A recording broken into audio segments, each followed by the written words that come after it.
welcome back to the allotment on this beautiful afternoon. The sun really is shining. There is not a cloud in the sky, maybe a few tiny ones, but I haven't seen the allotment this covered in sun for a very long time. So it's so nice to see.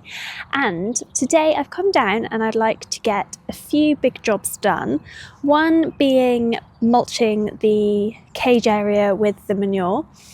Two, excitingly this morning I had a delivery of an IBC tank from a local agricultural supplies place. So they kindly dropped it off. It is the other side of the allotment, so I do need to work a plan out to get it over to my plot. So any recommendations in terms of moving IBC tanks, I would be all ears.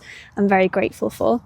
But on that note, I would like to also just do a little bit of clearing and raking with my teeny rake next to the shed area, so that I can prepare a space ready for the IBC tank, so I can connect it up to the shed to collect rainwater.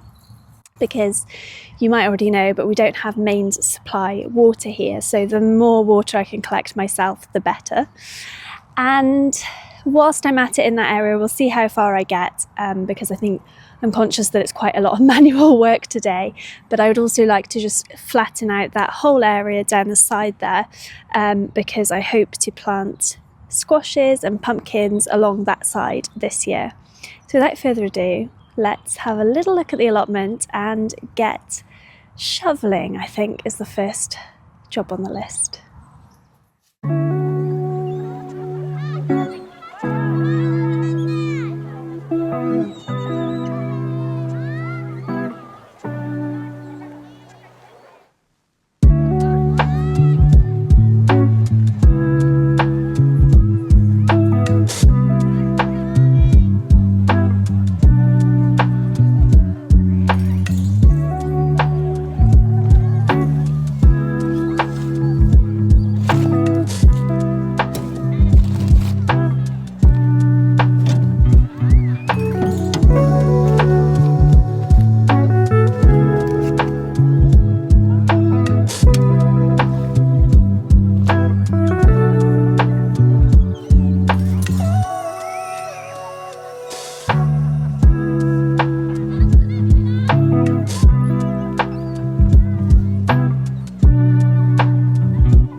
So I've made myself stop in terms of adding more manure to this, because I don't want to tire myself out too much. I think the trick with things like this is little and often.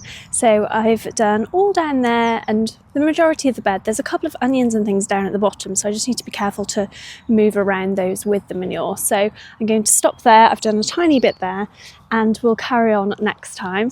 I don't want to completely wear myself out, because then you end up you don't get around to other things. So I am now just going to get some of these pesky little grass weeds and bits and bobs away from the path with my hoary knife and Neela that I got for my birthday, and it's so much more cushiony than my old very cheap one. So that's a nice treat to be kneeling on this. It feels so nice to be out in the sun, just pottering around and soaking it up. I really need that vitamin D, quite literally.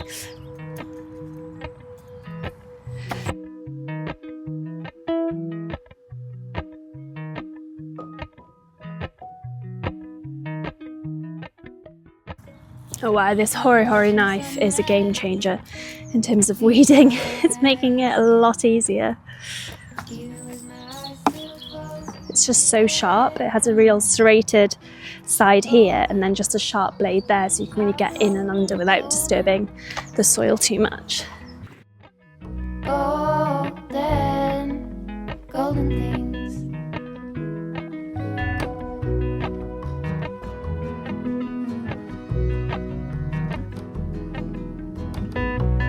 Mountain laurel high fives for miles in spring. Rainbow trout and hummingbird wings. Golden, I'll follow me. Golden, golden things. Before I get on and start to attempt to do some levelling out over there, I'm going to try and divide this chard. So this was a chard that I actually planted late summer, early autumn last year, and it was a little clump of chards, and I'm thinking if I divide them up and spread them out, they might grow on again, and if they don't, then I've not lost anything. So I'm just going to try and lever them up. There we go. And you can see where each plant is, so I'm going to very carefully try and pull them apart. Here's one. This one's definitely been the biggest. Oh, there's a couple of big ones in there. Actually, they're not big at all, they're little, but it's lovely to see. I don't want to completely break this root.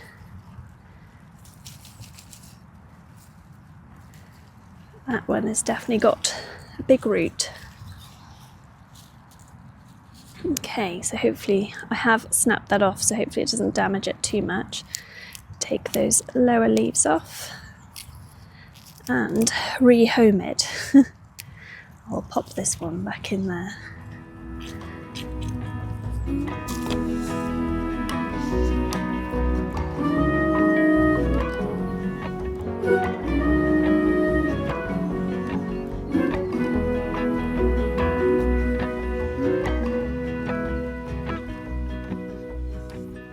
Walk up the river by my son. Feet step over splinters of the moon.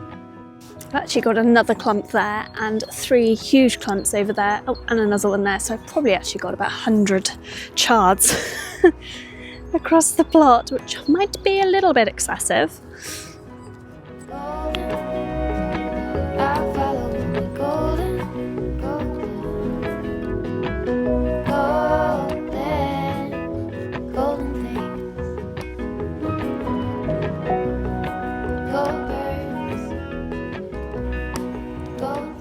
Okay, I've had a good potter around and now it's time to tackle the job that I am probably actually putting off. And that is this area for the IBC tank. So you might recall, if you've seen some of my other videos, this shed here is currently attached to these 2 water butts, and they do a really good job of catching rainwater, although this lid has been lost, so it's meant there's quite a lot of algae in there now. There are also just these loose tubs which again do a great job of collecting water but don't really top up in the summer. So I've got my hands on the IBC tank. I plan on hopefully hooking it up here. So I do need to work out how to best format it in terms of finding some breeze blocks or something to put it on. But first, because this has been a bit of a dumping ground, I think, previously, and then I also added it to it last year, and by dumping ground I mean just like big cuttings of things, weeds. So there's probably a small compost pile under this as well. So I'm hoping I can do a bit of levelling here so that I've got room for the IBC tank, and then all of this can house some squashes and pumpkins, etc. next year. It's not sunny at the moment, but I do know that this gets sunny in the summer. So I've only got the tiniest rake, as you know, so I'm not sure how much of a dent I'm going to make. I tried to get our really big, old, heavy rake in the car, but it was just too big. It wasn't having any of it. So I might have to bring that down another day when I've got a bigger car. So, yeah, stop putting it off, Dora, and see what you can do. Okay, here we go. Yeah, I can see a lot of weeds here. There's definitely, it's a good area for nettles. So, yeah, I do. Oh my goodness. Let's just start somewhere. Oh wow, yeah, I think this has definitely made some compost under here. There's some lovely soil, which I don't think is just soil. I think that might be compost. And if it is, the squashes and pumpkins will be so grateful. But I think I'll have to do a bit of a raking over and then weed and just see where we get to. I'm even putting it off now.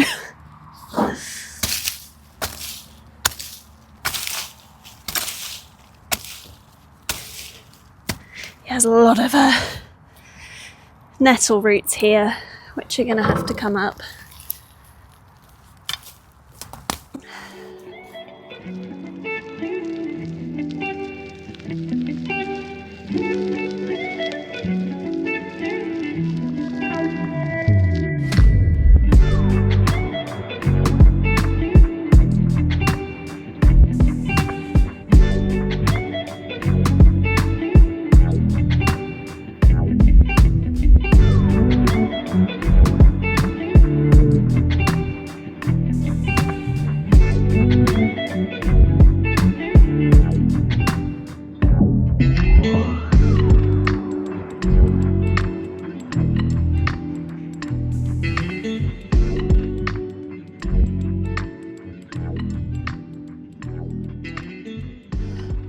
Okay, it's not too bad. I mean, there's loads of weeds, so it's bad in that respect. And I've only made the teeniest bit of progress, but it's progress. And it's another one of those jobs and a good reminder that little and often is the key. So I'm going to maybe do a little bit more and then leave it there and just come back another day and do half an hour here and there. And as long as I've cleared enough room for the IBC tank, I can carry on with the rest over the next few months, to be honest, because you don't plant your squashes and pumpkins, etc. until kind of May, June. Well, May probably. So I've got time. I just need to clear this area for the IBC tank. And just so I'm not fighting a losing battle, once I've cleared a bit, I am going to pop either some cardboard down or reuse some plastic that's already here on the plot to just make sure that it continues to kill off any weeds, etc. And actually, I should probably just do that anyway, just lay some over the entire lot to start excluding light and killing off the weeds. Because boy, that does get very overgrown there in the summer. Anyway, a really good start. I will take that. And it will be such a transformation and new addition to the plot that I would be grateful for this hard work now in the winter. I think the final thing before I head off today is I can see some cabbages there still in their containers. So I don't know again if I've left them far too late to plant out, and they will not be thanking me for it, I am sure. But I'm going to get them in the ground. This is where I have an issue because I want to put them in this cage area now. Oh, let me just show you. Because we all know that this didn't quite go to plan last year with the polytunnel, and it's a bit more shady, so I'm thinking I'd like to plant them in here. But as you can see, it needs a bit of work before I can do planting. So maybe if I have a little rest, I can do a spot of weeding and get the cabbages in here and hope that they do okay. I really do think that there might be lots of slugs hiding in this really big wood chip and in this long grass area, so they might not have a fighting chance. But, you know, you've got to give these things a try.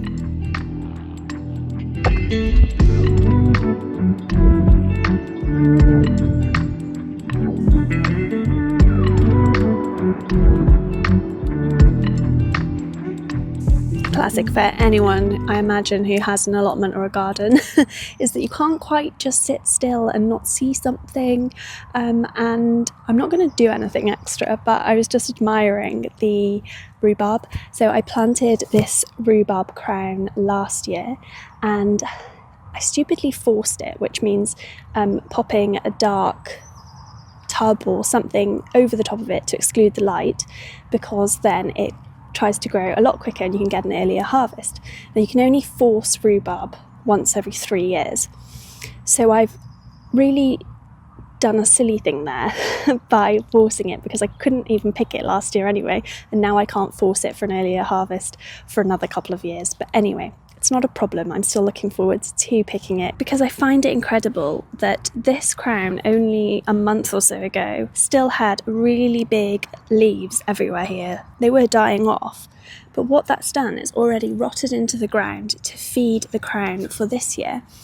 And amazingly, it's sprouting new rhubarb. I think this one is strawberry something. I'll try and put it on the screen because I can't quite remember the variety, but it really grew absolutely huge last year. And that reminds me, I need to find a spot for this one that's growing here, and I have a feeling it might be 2 or 3 crowns. So yeah, I need to work out where to relocate those two. But that's one for another day, because there's enough digging and shoveling and moving things for one day.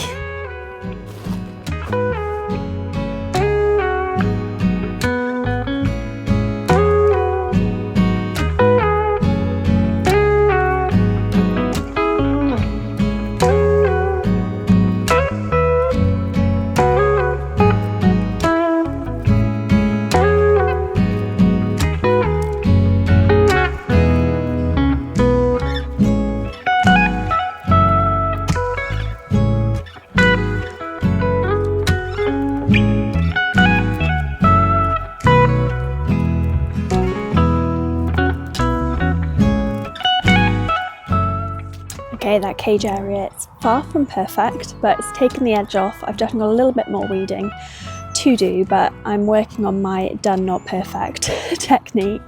So I think it's good enough to just put some cabbages along this right hand side. These are Duncan cabbages that I bought from a local nursery a long time ago. So the poor things will be grateful to get into the ground. And because I haven't mulched this bed yet, I'm just digging a deepish hole to make sure they're secure enough, and I'm going to drop in a bit of blood, fish and bone into the planting hole, because I'm sure they'll like that.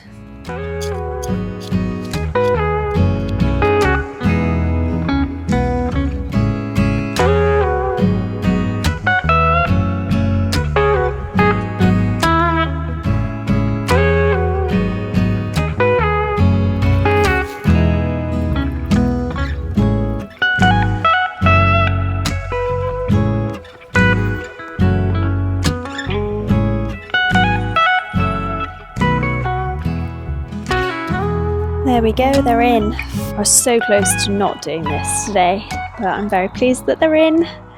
Oh, I really do wish you luck, little cabbages. I hope the slugs don't get you.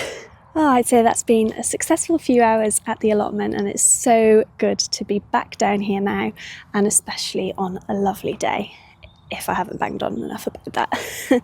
Anyway, I really hope you're well. I hope you are able to get out and do a little bit of gardening here and there. Thank you ever so much for joining me at the allotment this week, and I will see you again soon. Bye.